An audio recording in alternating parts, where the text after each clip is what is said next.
ರಾಜ್ಯ ಸರ್ಕಾರ ನೌಕರ ಸಂಘ ಬೆಂಗಳೂರು ಮಾನ್ಯ ರಾಜ್ಯಾಧ್ಯಕ್ಷರು ಕಳೆದ ವಾರ ಚಿಕ್ಕಮಗಳೂರಿನಲ್ಲಿ ನಡೆದಂತ ರಾಜ್ಯ ಕಾರ್ಯಕಾರಿಣಿ ಸಮಿತಿ ಸಭೆಯಲ್ಲಿ ಇಡೀ ರಾಜ್ಯದ 31 ಜಿಲ್ಲೆಯ 183 ತಾಲೂಕಿನ ತಾಲೂಕು ಅಧ್ಯಕ್ಷರು ಜಿಲ್ಲಾಧ್ಯಕ್ಷರು ಸಭೆ ಸೇರ್ತಾರಲ್ಲಿ.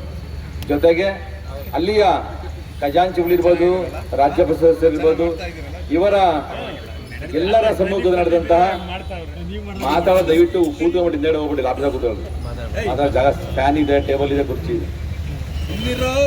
ಈ ಒಂದು ಕಾರ್ಯಕಾರಿಣಿ ಸಮಿತಿಯ ನಡವಳಿಕೆಯ ನಿರ್ಣಯದಂತೆ ಬಹುಮುಖ್ಯ ಬೇಡಿಕೆಗಳಾದ 7ನೇ ವೇತನ ಆಯೋಗವನ್ನು ಶೀಘ್ರವಾಗಿ ಜಾರಿಗೊಳಿಸಬೇಕು. ಯಥಾವತ್ತಾಗಿ ಏನು ಸಮಿತಿ ಕೊಡ್ತದೆ ಯಥಾವತ್ ಜಾರಿಗೊಳಿಸಬೇಕು.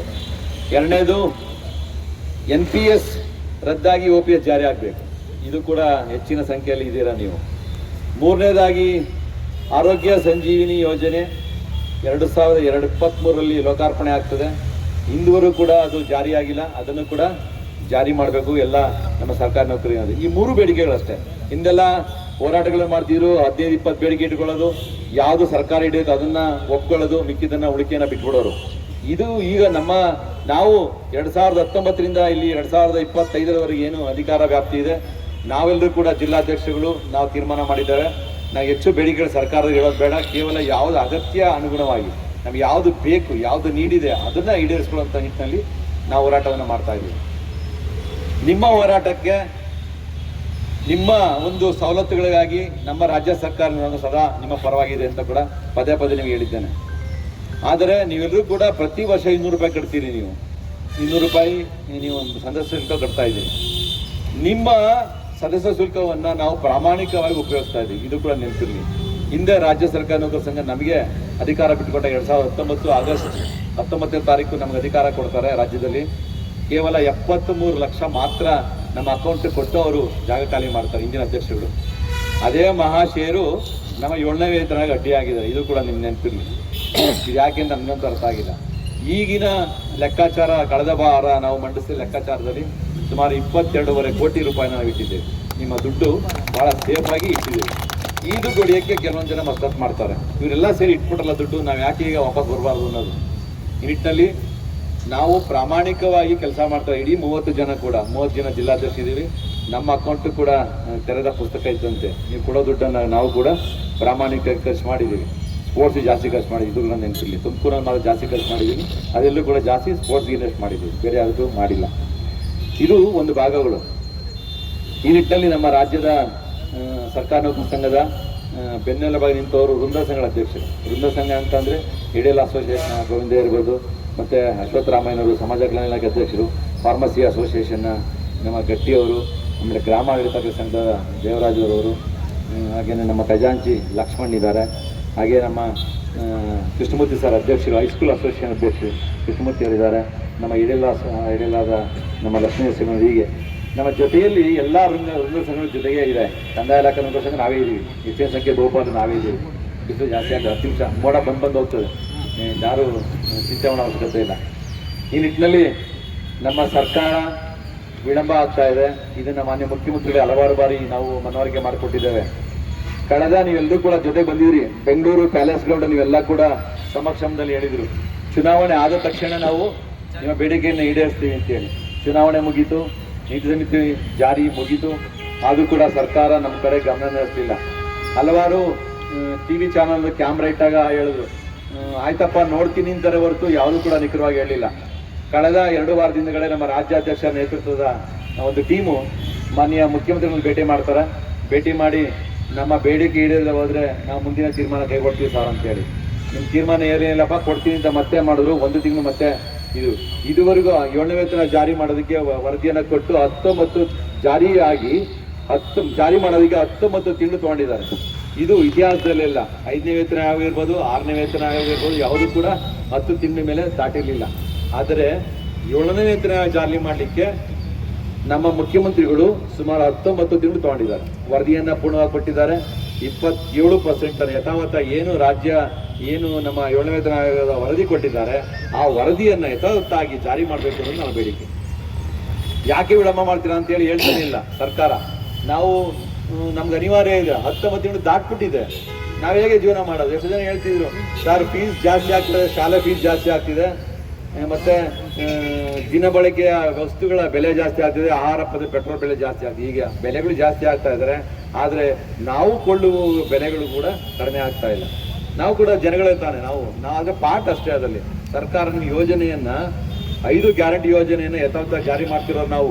ನಿಮ್ಮ ಸರ್ಕಾರದ ಯಾವುದೇ ಯೋಜನೆಯನ್ನ ಬರಲಿ, ಆ ಯೋಜನೆ ಯಥಾವತ್ತ ಜಾರಿ ಮಾಡ್ತಾ ಇದ್ದೀವಿ. ಈಗ ಕಳೆದ ವಾರ ಇರಬೇಕು, ನಮ್ಮ ತಿಂಗಳಿಂದ ನಮ್ಮ ಲ್ಯಾಂಡ್ ಬೀಟ್ನವರು, ಆಧಾರ್ ಸೀಡಿಂಗ್ನವರು, ಏನು ಇನ್ಯಾದಮ್ಮ ಇದು ಸ್ಮಶಾನಹಳ್ಳಿ ಅಂತ ಕೇಳ್ತೀಯ, ಭೌತಿಕ ಖಾತೆದು ರೋಡಲ್ಲಿ ಅಲ್ಲಿದ್ದ ಇದ್ದಾರೆ ನಮ್ಮವರು. ಆದರೆ ಅದನ್ನೇ ಕೇಳ್ತೀವಿ, ಇಷ್ಟು ಕೆಲಸ ಮಾಡ್ತೀರಾ ಸರ್, ನಮ್ಮ ವೇತನ ಆಯೋಗ ಯಾಕೆ ಕೊಡುದಿಲ್ಲ ಅಂತೇಳಿ. ಅದಕ್ಕೆ ನಾವು ಹೇಳಿದ್ವಿ, ಕಳೆದ ಚಿಕ್ಕಮಗಳೂರಲ್ಲಿ ಸಭೆಯಲ್ಲಿ ಮಾತಾಡ್ತಾ ಹೇಳಿದೆ ನಾನು, ಕಂದಾಯ ಇಲಾಖೆಯಲ್ಲಿ ಮೋಸ್ಟ್ಲಿ ಬಹು ಹೆಚ್ಚು ಒತ್ತಡದ ಕೆಲಸ ಮಾಡ್ತಿರೋ ಅಂತ ಯಾವುದೋ ಟೀಮ್ ಇದೆ, ಮೋಸ್ಟ್ಲಿ ನೀವು ಕಂದಾಯ ಇಲಾಖೆನೂ ಆಗಿದೆ.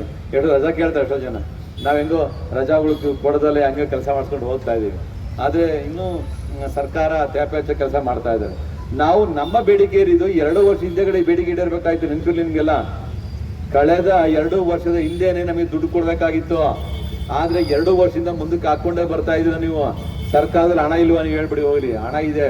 ನಾನು ಹೇಗೆ ಹೇಳ್ತೀನಿ ಅಂತ, 6 ಲಕ್ಷ ಸರ್ಕಾರಿ ನೌಕರಿಗಳು ಮಂಜೂರಾದ ಹುದ್ದೆ ಇದೆ, 2.5 ಲಕ್ಷ ಹುದ್ದೆ ಖಾಲಿ ಇದೆ.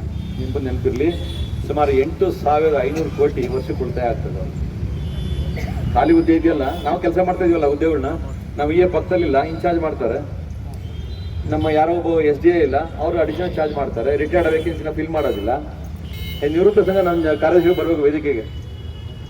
ನೋಡಿ, ನಿವೃತ್ತ ಸಂಘರು ಕೂಡ ನಮ್ಮ ಪರವಾಗಿ ಇದ್ದಾರೆ. ಯಾಕಂದ್ರೆ ಅವರು ಕೂಡ ಇದಲ್ಲ, ಅವ್ರು ಬರಬೇಕಲ್ಲ, ದುಡ್ಡು ಭಾಗ ಬರಬೇಕಲ್ಲ. ಒಳ್ಳೆದಾಯ್ತು ಬಂದಿದ್ದು.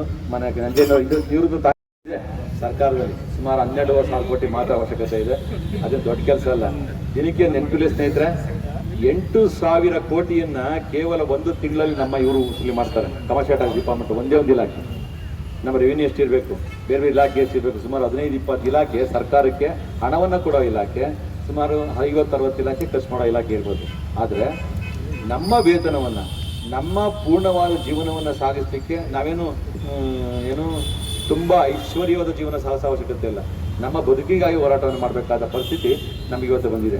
ಈ ನಿಟ್ಟಿನಲ್ಲಿ ಸ್ನೇಹಿತರೆ, ನಾವೆಲ್ಲರೂ ಕೂಡ ಈ ವೇತನ ಆಯೋಗ ಪಡೆಯೋದಕ್ಕೆ ಯಶಸ್ವಿ ಆಗ್ತೀವಿ ಅಂದ್ಕೊಂಡಿದ್ದೇವೆ. ಈ ನಿಟ್ಟಿನಲ್ಲಿ ನಿಮ್ಮ ಸಹಕಾರ ಭಾಳ ಮುಖ್ಯ. ಏನು ನಿರ್ಧಾರ ಮಾಡಿದ್ರೆ ಚಿಕ್ಕಮಗಳೂರಲ್ಲಿ ಅಂತ ನಾವು ಹೇಳೋಕ್ಕೆ ನಿಮ್ಗೆ ಇಷ್ಟಪಡ್ತೀನಿ. 26ನೇ ತಾರೀಕುವರೆಗೂ ಸರ್ಕಾರದ ಮೇಲೆ ಒತ್ತಡವನ್ನು ಹಾಕೋ ಕೆಲಸವನ್ನು ಮಾಡ್ತಾ ಇದ್ದೇವೆ. ಇವತ್ತು ಮಧ್ಯಾಹ್ನ ಗಾಂಧಿ ಪ್ರತಿಮೆ, ಬೆಂಗಳೂರು ವಿಧಾನಸೌಧ ಮುಂದೆ ಗಾಂಧಿ ಪ್ರತಿಮೆ ಎದುರುಗಡೆ ನಮ್ಮ ನೌಕರ ಸಂಘದ ಪದಾಧಿಕಾರಿಗಳು ಮತ್ತು ಸೆಕ್ರೆಟರಿಯೇಟ್, ವಿಧಾನಸೌಧ ಸೆಕ್ರೆಟರಿಯೇಟ್ನವರು ಕೂಡ ಇವತ್ತು ಮನವಿಯನ್ನು ಕೊಡ್ತಾ ಇದ್ದಾರೆ ಮಾನ್ಯ ಮುಖ್ಯಮಂತ್ರಿಗಳಾಗಿ. ಪ್ರತಿ ಹಂತದಲ್ಲೂ ಕೂಡ ಸರ್ಕಾರಕ್ಕೆ ನಾವು ಏಕಾಗಿ ನಾವು ಹೋರಾಟ ಮಾಡೋಕ್ಕೆ ಸಾಧ್ಯ ಇಲ್ಲ. ನಾವು ಪ್ರತಿ ಹಂತದಲ್ಲೂ ಕೂಡ ಸರ್ಕಾರದ ಗಮನ ಸೆಳೆಯುವ ಪ್ರಯತ್ನವನ್ನು ಮತ್ತು ಇಂದಿನ ಬಾಕಿ ನಾವು ಏನು ಕೊಡಬೇಕಾಗಿತ್ತು ಅದನ್ನು ಪಡೀಲಿಕ್ಕೆ ನಾವು ಸರ್ಕಾರಕ್ಕೆ ಮನವರಿಕೆ ಮಾಡೋ ಕೆಲಸವನ್ನು ಮಾಡ್ತಾ ಬಂದಿದ್ದೇವೆ. ತದನಂತರ ನಾವು ಜಿಲ್ಲಾ ಕೇಂದ್ರಗಳಲ್ಲಿ ಮನವಿಯನ್ನು ಕೊಡ್ತಾ ಇದ್ದೀವಿ, ಜಿಲ್ಲಾಧಿಕಾರಿ ಕೊಡ್ತಾ ಇದ್ದೀವಿ, ಹಾಗೆಯೇ ಶಾಸಕರಿಗೆ ಕೊಡ್ತಾ ಇದ್ದೀವಿ. ಇದೇ ರೀತಿ ಪ್ರತಿ ತಾಲೂಕು ಕೇಂದ್ರಗಳಲ್ಲೂ ಕೂಡ ಮಾನ್ಯ ಶಾಸಕರು ಏನಿದ್ದಾರೆ ಅವರಿಗೆ ಮನವಿಯನ್ನು ಕೊಟ್ಟಿದ್ದೇವೆ, ತಹಸೀಲ್ದಾರ್ಗೆ ಮನವಿಯನ್ನು ಕೊಟ್ಟಿದ್ದೇವೆ. ಇವತ್ತೆಲ್ಲ ಇಡೀ ರಾಜ್ಯದ 183 ತಾಲೂಕಿನ 31 ಜಿಲ್ಲೆಯ ಎಲ್ಲ ಅಧ್ಯಕ್ಷರುಗಳು ಅಲ್ಲಿಗೆ ಮನವಿಯನ್ನು ಕೊಡ್ತಾ ಇದ್ದಾರೆ. ಇವತ್ತು ಪೂರ್ಣ ಸಂಜೆ ಒಳಗಡೆ ಎಲ್ಲ ಕೂಡ ತಲುಪಿಸ್ತಾರೆ. ಇದು ಸರ್ಕಾರದ ಮೇಲೆ ಒತ್ತಡ ಹಾಕುವ ತಂತ್ರವನ್ನು ಕೂಡ ನಾವು ಮಾಡಿದ್ದೇವೆ. ನಾಳೆ ಅಧಿವೇಶನ ನಡೀತಾ 15ನೇ ತಾರೀಕಿಂದ ಅಧಿವೇಶನದಲ್ಲಿ ವಿರೋಧ ಪಕ್ಷದ ಎಲ್ಲ ಶಾಸಕರು ಕೂಡ ನಾವು ಮನವರಿಕೆಯನ್ನು ಮಾಡ್ತೀವಿ. ಶಾಸಕರು ಬರೆದ ತುಮಕೂರು ಶಾಸಕರು ಸರ್ಕಾರದ ಮೇಲೆ ಒತ್ತಡ ಹಾಕ್ಬೇಕು. ನೀವು ಸರ್ಕಾರ ಸಭಾತ್ಯಾಗ ಮಾಡಿ, ಸರ್ಕಾರ ಕೇಳಿ ನೀವು ಯಾಕೆ ಒಳ್ಳೆ ವೇತನ ಸರ್ಕಾರ ಕೊಡ್ತಿಲ್ಲ ಅಂತೇಳಿ. ಅರ್ಧ ಜನ ನೀವು ಖಾಲಿ ಹುದ್ದೆ ಇಟ್ಕೊಂಡಿದ್ದೀರಾ, 6 ಲಕ್ಷಕ್ಕೆ 2 ಲಕ್ಷನ ಕೆಲಸ ಮಾಡ್ತಾ ಇದ್ದಾರೆ. ಅವ್ರ ವೇತನ ಕೂಡ ನಾವು ಪಡಿತಿಲ್ಲ, ನಾವು ಚಾರ್ಜ್ ಕೊಡ್ತಾ ಇಲ್ಲ. ನಾನು 1 ವರ್ಷ ಹುಡುಗಿರ ಡಿಟಿ ಕೆಲಸ ಮಾಡಿದೆ, ನಮಗೆ ಕೊಡೋಕೆ ಅವಕಾಶನೇ ಇಲ್ಲ ಈಗ. ಯಾಕೆಂದ್ರೆ ಅವ್ನು ಇದಾನಲ್ಲಿ ಡೆಪ್ಟೇಷನ್, ಎಷ್ಟು ಜನ ವಿಎಗಳು ಡೆಪ್ಟೇಷನ್ ಕೆಲಸ ಮಾಡ್ತಾರೆ. ಅವ್ರ ಹುದ್ದೆ ಕೆಲಸವನ್ನು ನಾವು ಭರ್ತಿ ಮಾಡ್ತೀವಿ. ಆದರೆ ಸವಲತ್ತು ಜನಗಳಿಗೆ ಏನು ಸೇರಬೇಕಾದ ಕೆಲಸವನ್ನು ನಾವು ಮಾಡಿಕೊಡ್ತಾ ಇದ್ದೀವಿ. ಆದರೆ ಸರ್ಕಾರ ನಮಗೆ ಕೊಡೋಕ್ಕೆ ತಾತ್ಸಾರ ಮಾಡ್ತಿದ್ದಾರೆ. ಹೇಳಿದ್ನಲ್ಲ, 8,500 ಕೋಟಿ ನಿಮ್ಮ ಹತ್ರ ಇದೆ, ನಮ್ಮ ದುಡ್ಡದು. ಹುದ್ದೆಯನ್ನು ಭರ್ತಿ ಮಾಡಿ ಯಾರೋ ಒಬ್ಬ ನಿರ್ದಯ ಕೊಡಬೇಕಾದ ಹುದ್ದೆಯನ್ನು ನೀವು ಫಿಲ್ ಮಾಡ್ತಾ ಇಲ್ಲ. ನಮ್ಮ ಕೈಲಿ ಕೆಲಸ ಮಾಡ್ತಿದ್ದೀರಾ, ದುಡ್ಡಿಲ್ಲ ಅಂತ ಮಾತ್ರ ಹೇಳ್ತೀರಿ. ತಿಂಗಳಿಗೆ 200 ರೂಪಾಯಿ ನಾವು ಮೋಸ್ಟ್ಲಿ ಮೆಡಿಕಲ್ ಅಲವೆನ್ಸ್ ಕಟ್ತಾ ಇದ್ದೀವಿ. ನೆನಪಿರು ಎಷ್ಟು ಇರಬೇಕು, 100 ರೂಪಾಯಿ 200 ರೂಪಾಯಿ ಕಟ್ಸ್ಕೊತಾ ಇದ್ದಾರೆ ಮೊದಲೇ. ಆ ದುಡ್ಡು ಸರ್ಕಾರದ ಬಳಿ ಇದೆ. ನಾವು ಆರೋಗ್ಯ ಸಂಜೀವನಿ ಕೊಡ್ರಿ, ಇದು ದುಡ್ಡಿಲ್ಲ ಅಂತ ಹೇಳ್ತಾರೆ.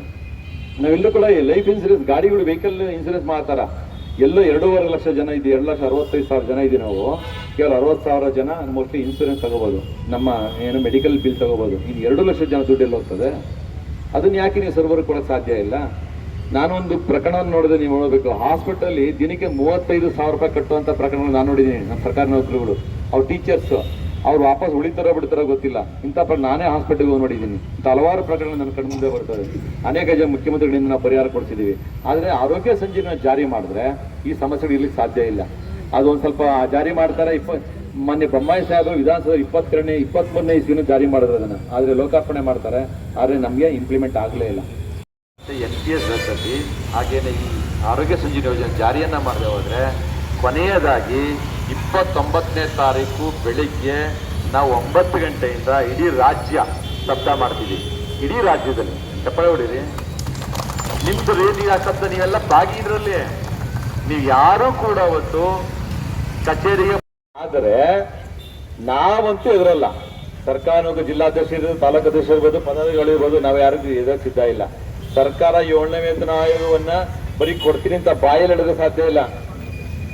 ಅವರು ನಮಗೆ ಲಿಖಿತವಾಗಿ ಯಾವತ್ತೇ ಜಾರಿ ಮಾಡ್ತಾ ಇದೀವಿ, ಎಷ್ಟು ಪರ್ಸೆಂಟೇಜ್ ಅನ್ನು ನಮಗೆ ಕೊಡ್ತಾ ಇದೀವಿ ಅಂತ ಹೇಳಿದ್ರೆ ಮಾತ್ರ ನಾವು ಸ್ಟ್ರೈಕ್ ಅನ್ನು ವಿತರಣೆ ಮಾಡ್ತೀವಿ.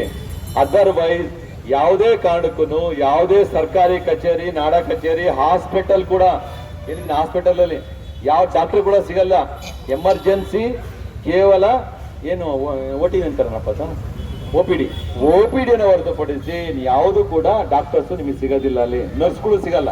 ನನ್ನ ಅಧ್ಯಕ್ಷ ಹೇಳಿದ್ವಿ, ಅಸಮಾಧಾನ ಅವಶ್ಯಕತೆ ಇರೋ ಬಿಟ್ಟು ಅವ್ರಿಗೆ ಬರ ಕೇಳಿದ್ ಬಿಟ್ಟಿರ್ತೇವೆ. ಒಂದೆರಡು ಓದೋ ವಿಕೆಟ್ ಗೊತ್ತಾಗ್ತದೆ. ನಮ್ಮರೇ ಹೋಗಿ ಇನ್ನೊಬ್ಬರೇ ಹೋಗಿ ಸಾವಿಗೆದ್ರಲ್ಲಿ ಬೇಡಿ ನಾವು ಒಳ್ಳೆ ನಮಗೆ ಕೇಳೋದು ಇಲ್ಲಿ ತಕ್ಕ ಯಾಕೆ ಬಿಡ್ತೋತೀವಿ ಸರ್ಕಾರ ನಮ್ಮನ್ನ ಬೀದಿಗಿಳಿಯೋದು ಯಾಕೆ, ಈ ಕೆಲಸ ಯಾಕೆ ಮಾಡ್ಬೇಕಾಗಿದ್ದೀನಿ ನಮಗೆ? ನೀವು ಸರ್ಕಾರ ಸರಿಯಾದ ಸಮಯಕ್ಕೆ ನೀವು ವೇತನ ಕೊಟ್ಟಿದ್ದಿದ್ರೆ ನಾವ್ಯಾಕೆ ರೋಡಿಗೆ ಬರ್ತಾ ಇದ್ವಿ? ನಾವು ಇವತ್ತು ಮನವಿ ಯಾಕೆ ಕೊಡ್ತಾ ಇದ್ವಿ? ಸರ್ಕಾರಿ ಕಚೇರಿ ಆಚೆಗೆ ಯಾಕೆ ಬಂದಿದ್ವಿ ನಾವು? ಇದು ಸರ್ಕಾರ ಅರ್ಥ ಮಾಡ್ಕೋಬೇಕಿದು. ಸುಮಾರು 8 ತಿಂಗಳಲ್ಲಿ, 4 ತಿಂಗಳಲ್ಲಿ, 5 ತಿಂಗಳಲ್ಲಿ ವೇತನ ಆಯೋಗವನ್ನು ಕೊಟ್ಟಿದ್ರಿ. 5ನೇದು, 6ನೇದು, 7ನೇದು ಯಾಕೆ ನೀವು 18 ತಿಂಗಳು 20 ತಿಂಗಳು ಮಾಡಿದ್ದೀರಾ? ಇವತ್ತಾಲೆ ಜುಲೈ 1ನೇ ತಾರೀಕು ಬಂದ್ರೆ 20 ತಿಂಗಳು ಮುಗೀತದೆ. ಇದು ಸರ್ಕಾರಕ್ಕೆ ಯಾಕೆ ಅರ್ಥ ಆಗ್ತಿಲ್ಲ? ಅದು ಸರ್ಕಾರಕ್ಕೆ ಯಾರನ್ನ ಮಿಸ್ಗೈಡ್ ಮಾಡ್ತಾ ಇದ್ದಾರಾ, ಅಥವಾ ಸರ್ಕಾರಕ್ಕೆ ಯಾರನ್ನ ಯಾಮಾರಿಸ್ತಾ ಇದ್ದಾರಾ, ಅಥವಾ ದುಡ್ಡಿಲ್ಲ ಅಂತ ಹೇಳ್ತಾ ಇದ್ದಾರಾ? ದುಡ್ಡು ಸರ್ಕಾರ ಇದೆ ಅಂತ ಮೊನ್ನೆ ಮುಖ್ಯಮಂತ್ರಿ ಪದೇ ಹೇಳ್ತಾರೆ, ಸರ್ಕಾರ ಹಣ ಇದೆ ಅಂತ ಹೇಳ್ತಾರೆ. ಅದು ಇವ್ಯಾಕೆ ನಮಗೆ ಕೊಡ್ತಾ ಇಲ್ಲ? ಒಂದು. ಎರಡನೇದು, 7ನೇ ವೇತನ ಕೊಡದೇವರು ಹೇಳಿದ್ನಲ್ಲ, ಈ 3 ಬೇಡಿಕೆ ಇಳಿಯೋದು ಹೋದ್ರೆ 30ನೇ ತಾರೀಕು ದಯವಿಟ್ಟು ಸ್ವಿಚ್ ಆಫ್ ಮಾಡಿ ಮೊಬೈಲ್. ನೀವು ಫಸ್ಟ್ 9 ಗಂಟೆ ಸ್ವಿಚ್ ಆಫ್ ಮಾಡಿರ್ಬೇಕು. ಟಿವಿ ನೋಡ್ತಾರೆ, ಟಿವಿಲಿ ಅಪ್ಡೇಟ್ ಆಗ್ತಾ ಇರ್ತದೆ ನಿಮ್ದು.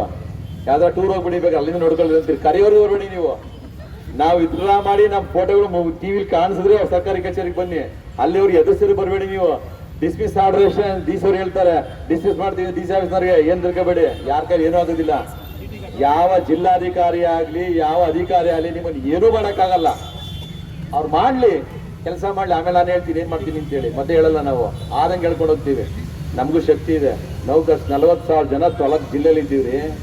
ಎದುರ್ಕೋಬೇಕಂತ ಇವರು ಎಷ್ಟು ಜನ ಇದ್ದಾರೆ? ಹುಡುಕಿ 45 ಜನ ಇದ್ದಾರೆ. ಇವ್ರು ಅಷ್ಟೇ 45 ಏನು ಒಗ್ಗಟ್ಟಿಲ್ಲ. ಅವರು ನಾರ್ತ್ ಕರ್ನಾಟಕ, ಈ ಕರ್ನಾಟಕ, ಸೌತ್ ಕರ್ನಾಟಕ, ಅವ್ರ 5 ಗುಂಪಿದೆ.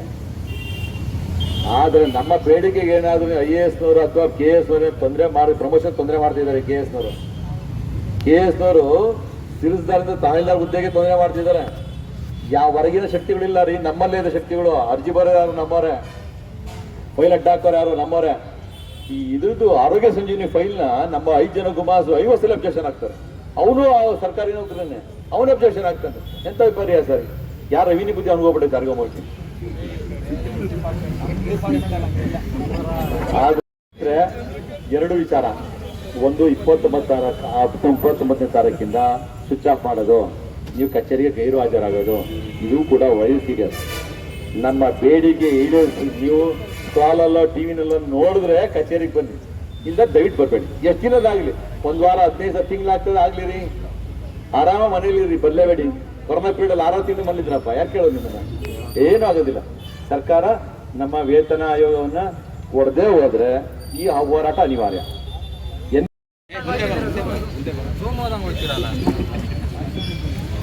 ಇದು 2 ಮಿನಿಟ್ ಅಷ್ಟೇ ಮೇಡಮ್. 7ನೇ ವೇತನ ಜಾರಿ ಆಗ್ಬೇಕಾಯ್ತು ಮೇಡಮ್. ಕಳೆದ 20 ಮಂತ್ಸ್ ಹಿಂದೆಗಡೆ ಜಾಗ ಬಿಡುವಂತಿರೋ ಈಗಲೇ ಬರೋ ನೀವು. 7ನೇ ವೇತನ ಜಾರಿ ಆಗೋಗಿತ್ತು ಮೇಡಮ್.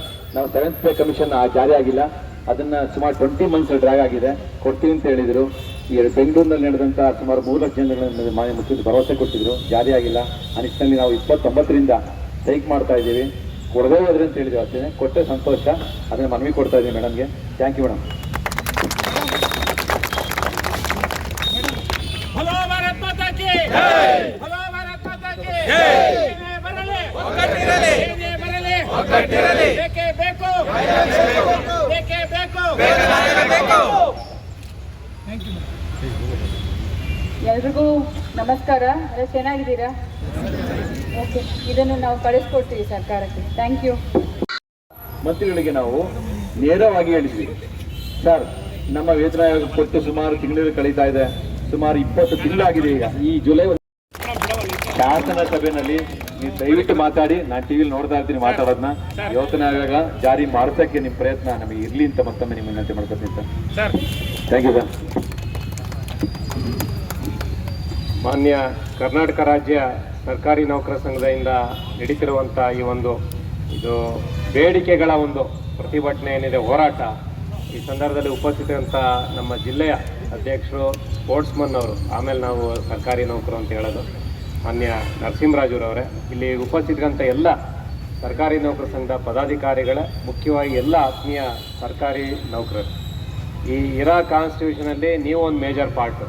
ಜುಡಿಷಿಯರಿ, ಲೆಜಿಸ್ಲೇಚರ್ ಒಂದು ಕಡೆ ಆದರೆ ಎಕ್ಸಿಕ್ಯೂಟಿವ್ ನೀವೆಲ್ಲ ಇರೋವಂಥವ್ರು. ನೀವು ಕೂಡ ಈ ದೇಶದಲ್ಲಿ ಏನಾರ ಒಂದು ಎಫೆಕ್ಟ್ ತರಬೇಕು ಅಂದಾಗ ಅದನ್ನು ಕಾರ್ಯಾಂಗ ನೀವೇ ಅದನ್ನು ಎಫೆಕ್ಟ್ ತರುವಂಥವ್ರು. ಆದ್ದರಿಂದ ತಮ್ಮ ಒಂದು ಬೇಡಿಕೆ ಏನಿದೆ, ಇದು ಮುಂಚೆಯಿಂದನೂ ಕೂಡ ಇದೆ, ಈ 7th ಪೇ ಕಮಿಷನ್ ಏನಿದೆ ಅದು ತಮಗೆ ಈಡೇರಲಿ ಅಂತೇಳಿ ನಾವು ಕೂಡ ಜನಪ್ರತಿನಿಧಿಯಾಗಿ ಇದನ್ನು ನಾವು ಯಾವ್ಯಾವ ವೇದಿಕೆಯಲ್ಲಿ, ವಿಶೇಷವಾಗಿ ಸೋಮವಾರದಿಂದ ಶುರುವಾಗುವಂಥ ಒಂದು ಏನು ವಿಧಾನಸೌಧದಲ್ಲಿ ಅಧಿವೇಶನದಲ್ಲೂ ಕೂಡ ನಿಮ್ಮ ಪರವಾಗಿ ನಾನು ಕೂಡ ಧ್ವನಿ ಎತ್ತುತ್ತೇನೆ ಅಂತ ಈ ಸಂದರ್ಭದಲ್ಲಿ ನಿಮ್ಮ ಒಂದು ಹೋರಾಟಕ್ಕೆ ಜಯವಾಗಲಿ. ಜನಕ್ಕೂ ಕೂಡ ಒಳ್ಳೆ ಕೆಲಸ ಮಾಡಲಿ. ಜನಕ್ಕೆ ಒಳ್ಳೆ ಕೆಲಸ ಮಾಡೋದಕ್ಕೆ ಸರ್ಕಾರಿ ನೌಕರು ನೀವು ನಿಮ್ಮ ಕುಟುಂಬನೂ ಕೂಡ ಚೆನ್ನಾಗಿರಬೇಕು. ಆದ್ದರಿಂದ ಈ ಒಂದು ಏನು ವೇತನ ಒಂದು ಹೈಕ್ ಕೇಳ್ತಿದ್ದಾರೆ 7th ಪೇ ಕಮಿಷನ್ನ ಇಂಪ್ಲಿಮೆಂಟ್ ಮಾಡಿ ಅಂತ, ಅದು ನಿಮ್ಗೆಲ್ಲರಿಗೂ ಕೂಡ ಆಗಲಿ, ನಿಮ್ಮ ಕುಟುಂಬದವ್ರು. ಯಾಕಂದರೆ ನೀವು ನೆಮ್ಮದಿ ಇದ್ದಾಗ ತಾನೇ ನೀವು ಚೆನ್ನಾಗಿ ಜನಕ್ಕೆ ಕೆಲಸ ಮಾಡ್ಬೋದು. ಆದ್ದರಿಂದ ನಿಮಗೆ ಆ ಒಂದು 7th ಪೇ ಕಮಿಷನ್ ಇಂಪ್ಲಿಮೆಂಟ್ ಆಗಲಿ ಅಂತ ನಾನು ಕೂಡ ನಿಮ್ಮ ಪರವಾಗಿ ಧ್ವನಿ ಎತ್ತುತ್ತೇನೆ. ನಿಮ್ಮೆಲ್ಲರಿಗೂ ಕೂಡ ಒಳ್ಳೆಯದಾಗಲಿ. ನಿಮ್ಮ ಬೇಡಿಕೆಗಳು ಕೂಡ ಈಡೇರೋದಕ್ಕೆ ನಾವು ಕೂಡ ಪ್ರಯತ್ನ ಮಾಡ್ತೀವಿ ಅಂತ ಈ ಸಂದರ್ಭದಲ್ಲಿ ಹೇಳಕ್ಕೆ ಇಷ್ಟಪಡ್ತೀನಿ. Thank you sir.